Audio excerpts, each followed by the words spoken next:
Thank you very much. It's great to be here this morning. It's a bit weird because I'm just talking into a white noise field, but if occasionally I do a gag and you smile at me, I know we've got some sort of communications happening. So good morning. I'm Paul Newman and I'm CTO and founder of Oxbotica, and I thought I would give you a little bit of a preview into how we're thinking about mobile autonomy and the role of AI in that. So who the hell is Oxbotica? So we span out of the university. My colleague and I, Ingmar Posner, we started in 2014. We span out of the university with about 12 years of work, my life's work really, in mobile autonomy. And we've grown since then to just under 70 people. And we have self-funded. We've traded from day one, which has been quite an experience, building customers from day one. And so I'll take you through some of those things that we have been doing. So look, if you're going to have a driverless vehicle, and I'm explicitly not saying just driverless cars, I'm saying all the vehicles, they have to answer 3, maybe 4 questions. So where am I? What's around me? What should I do? And more recently, what should I share? Okay, and that's a big talk. Now, we think about these competencies as lying in a spectrum. So some customers may just want their forklift truck just to know where it is. They might not want autonomy. They just want to do goods inventory, so they want to know where it is. Other customers will want to know the shape of their warehouse or the shape of their streets, the shape of their farm. Other people might want to know where the iron ore is and have autonomous vehicles underground. For us, it's all the same problem, but you mix these different competencies of where am I, what's around me, what should I do, and what should I share in different colors. And so we think about that as a spectrum of autonomous competencies. So at this point, I don't have a problem speaking, I could do a 2-day talk. This would be no problem at all. But I thought what I would do is just drill down into one of those competencies a bit more. And I'm going to talk about infrastructure-free localization, which is one of those competencies. Now, one of the, I think, crowning glories of the way we think about autonomy in Oxbotica is we haven't said it's just AI, it's just machine learning. And we haven't said it's just physics. We have a really interesting way of flowing physics, systems, deployment, vision, optimization, and learning, and they feed off each other. And so I thought I'd take you through a pipeline where you can see understanding physics, understanding optimization, leveraging ML, leveraging deployment with customers allows us to build something really quite astounding that works on some very low-cost hardware. Sound like a plan? Yeah, take you through that. I have no long, okay, this is going well. So let's just focus on one component and let's talk about infrastructure-free vision-based localization. So what do I mean by infrastructure-free? I don't want to rely on GPS. Why? Because I've got to build spaceships to launch it. Okay? And it doesn't work underground, and it doesn't work in warehouses, and it can be jammed, and it's not really very precise. Now, you guys all have very successful lives as autonomous machines. I'm sure you do, because you're sitting here at CogX. And you don't rely on signals from space to tell you where you are. Okay? You can do that using your own eyes and your own sensors and your own models of the world that you build as you move through it. This is a problem I've been fascinated on for about 22 years. I don't know if that makes me any good at it. Maybe it makes me really bad at it because I've been on it for 22 years. But this problem of can a machine go into an environment it's never seen before and over truly large scales, and I mean thousands of kilometers, can it build representations of the world, use that, and know where it is to better than a few centimeters of precision. So I want to build a GPS replacement. I'm going to talk about one corner of that spectrum cube.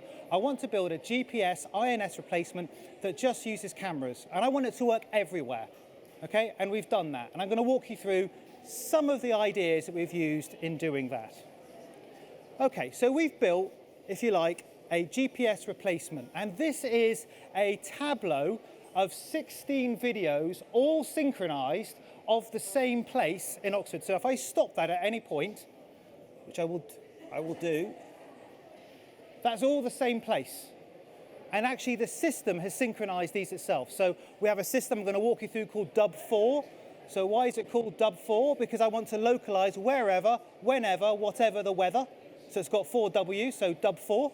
Okay, and this is a video produced by it. So it's been driving a vehicle through the world, and it's recognized all of these places are the same. And these are the different weather conditions you have to deal with. That's pretty cool, right? So as a human, this is no problem. But for a machine, seeing in these weather conditions and knowing where it is in orientation to way less than a degree, and precision in lateral and longitudinal shift to a few centimeters, that's tough. But it's a real enabling competency for us. Many of the things we do stem from this, in which we have a massive competitive advantage. So here it is working. Let's go to a final result. So this is it driving through Oxford. What are we seeing here? We've got a couple of memories. It's been through Oxford a couple of times, so it's got a couple of visual memories. We've got something here that it's removing shadows, and we've got some AI, because it's got big squares, so it looks like a science graph at the top, where it's learned to remember things about the world. So this is not conventional computer vision. Okay, this is like 15 years of work, pulling these different threads together, and I'm going to pull them apart for you now. Okay. So again, let's just talk about the precision. We wanted to build a GPS replacement so we can go anywhere. I want to be able to go underground, in a warehouse, in a yard, in a mine, around the streets of Yokohama or Pasadena, anywhere. I want to be able to say, I know where I am, independent of any INS, and I want to do it for the cost of a mono camera.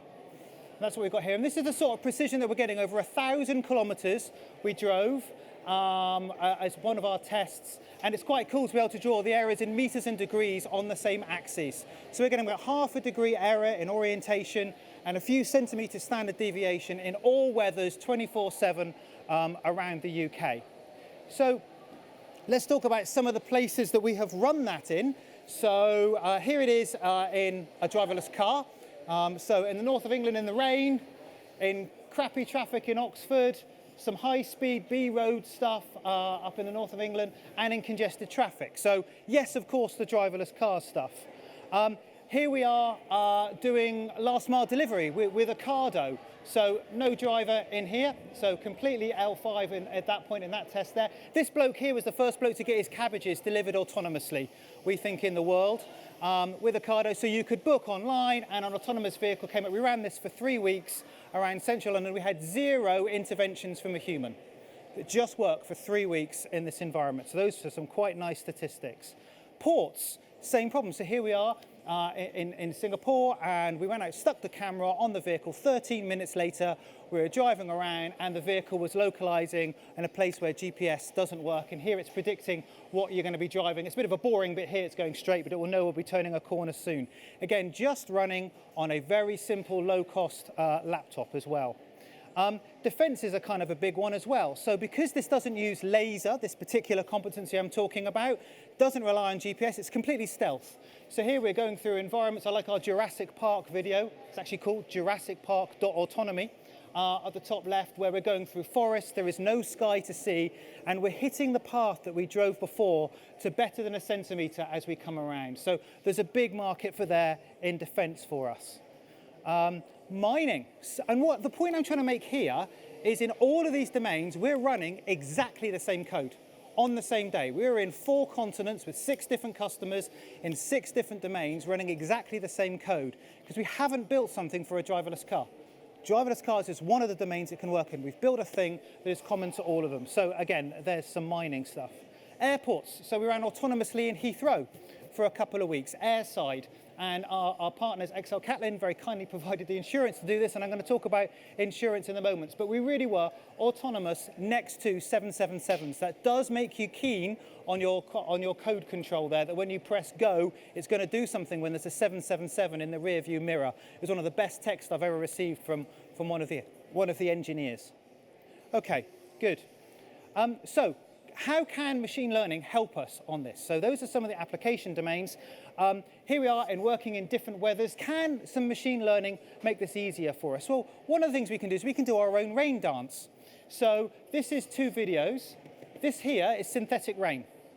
So we have synthesized the rain on top of this, and so we can teach the thing what rain looks like, because we know where every raindrop's. And these are not real raindrops.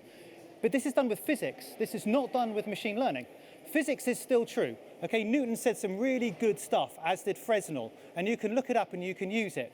And so we can do some pretty remarkable data garnering there. Another thing we can do is we can use machine learning, because we have this localization so nailed and we know where we are the whole time so well. We can convert images from night and today and snow to not snow. So imagine we have a rainy memory. I can say, oh, what would this place look like in day?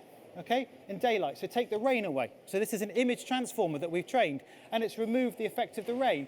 And say we're out at night time, and we go, oh, it'd be really good if I can imagine what this would look like in daytime, so I can compare it to a daytime memory, which is what we've done at the top there. So day and night time has been converted to day. And I think my favorite one here is snow removal. This is all the same code. So here's a snowy picture, and I'm saying it would be great if I knew what this place looked like without the snow. And similarly here, well, if I've got a daytime image, I shouldn't tap this too hard. I think it's not actually a projector. I think I might put my hand through the screen. We can end up synthesizing what the snow looks like. Okay? And this is all because we've got that awesome ability to know where we are the whole time, so we can produce some incredible training data. And because of that, the algorithms work better at knowing where they are, because you can remove the effects of these weather.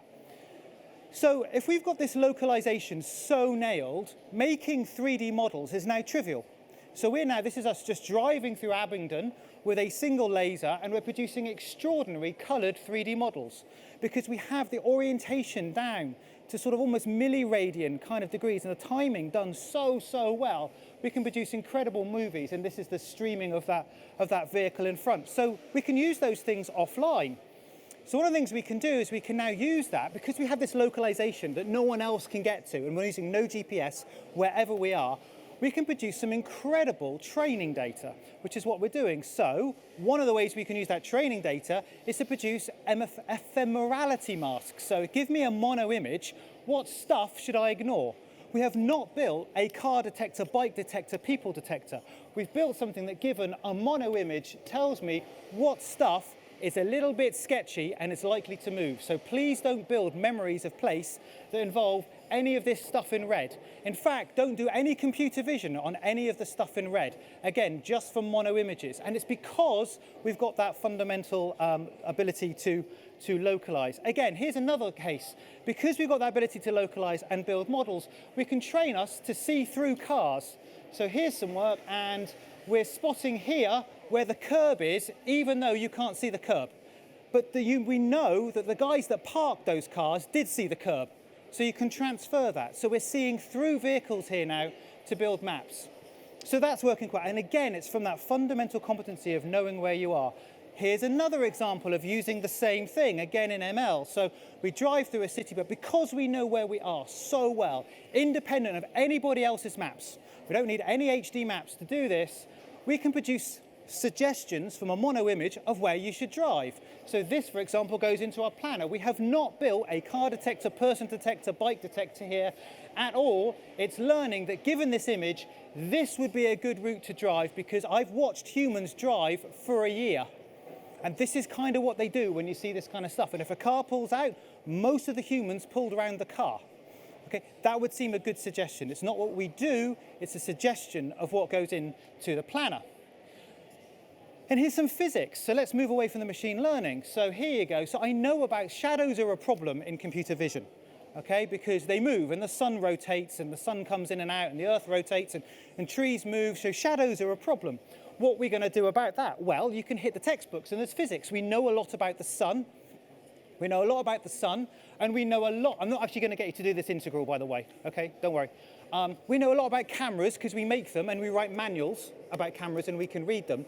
We don't know much about the world, and I'm going to represent the whole world with a tree, okay? And I'm going to rep all the geometry of the world with a dot product. So there's a tree that kind of reflects light, representing the world in some crazy way, but I do know the sun, and I do know the camera.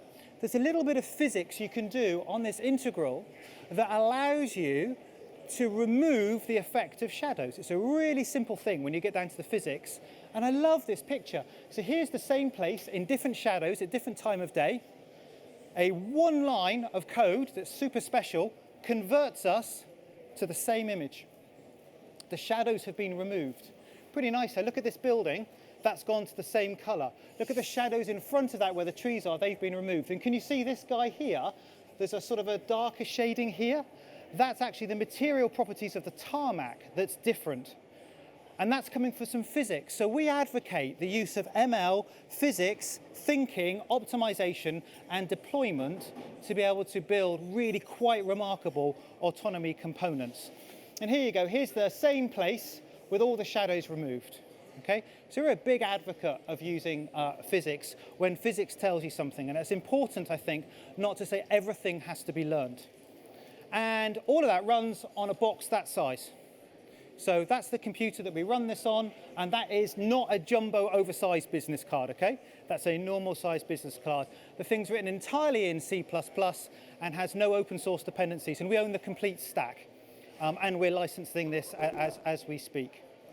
So now let's just move in the last couple of minutes to thinking about, well, how do we leverage the many? So we've built Cesium. So Cesium is the interface to a fleet of vehicles, and it's a web-based interface, and it gives users of our autonomy system an API with which they can communicate. Now, one of the interesting things about this, I'm going to talk about insurance, to end on insurance, because I think insurance is the apex of all of this. And we've been working with XL Catlin since our 6th week of trading. And here's an example of what's pretty interesting. So this is a Cesium portal into autonomy system working. And you can click on one of the events, and it brings you up your video of what went on, of what were the risks. And down here, it gives you the complete autonomy state. And we've opened up a channel working with XL Catlin about how we can learn what are the risks in running these autonomous machines as we move around, because risk is super, super important. And I really think insurance is at the apex of this. If you don't have insurance, you're going to have a problem. And we're not thinking, let's ask someone to insure our system. We're working with XL Catlin and writing insurance into the software. And we're starting to think, and XL Catlin on the back of this have just launched a global product to ensure autonomous trials and autonomous vehicles on the back of working with Oxbotica. So let's think about what would insurance in the loop look like. So instead of saying at the beginning of the year, I've got an autonomous vehicle, you would insure me, why is it insured per second per meter? And we're working with XL Catlin building algorithms that on the fly change how the vehicle behaves. So on the fly, I see a ton of people. What does my digital insurance policy say? It says, here it's fine, just carry on, because they're on the other side of a barrier. No, slow down. The sun's really low. I'm starting to lose track of some of the things I think I should see. What should I do? Slow down. Okay, so we have an in-the-loop insurance system running with XL Catlin, and I thought I'd show this for the first time. What I love about this was the first time we did this. This is working with Telefonica and our partners in the Driven Consortium. It's sending really low-level detail about the autonomy system to an insurance policy working digitally in the basement of XL Catlin that's controlling what the car should do. This is some really low-level maths graphs about the autonomy system that we decided actually does give some sense of the local risk per second per meter of this vehicle working in different conditions. And XL Catlin send back a signal to say we would like you to modulate the behavior, the envelope of your vehicle's performance for the next 3 seconds accordingly in response to a digital insurance policy. And that's pretty cool. My last slide, and this is part of the Driven Consortium. There's amazing partners here, funded by CCAB, as we start to think about the future of autonomy. And my very last slide is this. So we produce and sell anywhere autonomy, one ring to rule them all. A great Oxford reference there. I hope you get what I'm talking about there. We believe in physics plus optimization plus good programming plus ML, not just one solution. And just as an example, a couple of weeks ago, we were in 4 continents, 6 domains, 6 customers, same code, same day, because we have autonomy to rule them all. Thank you very much.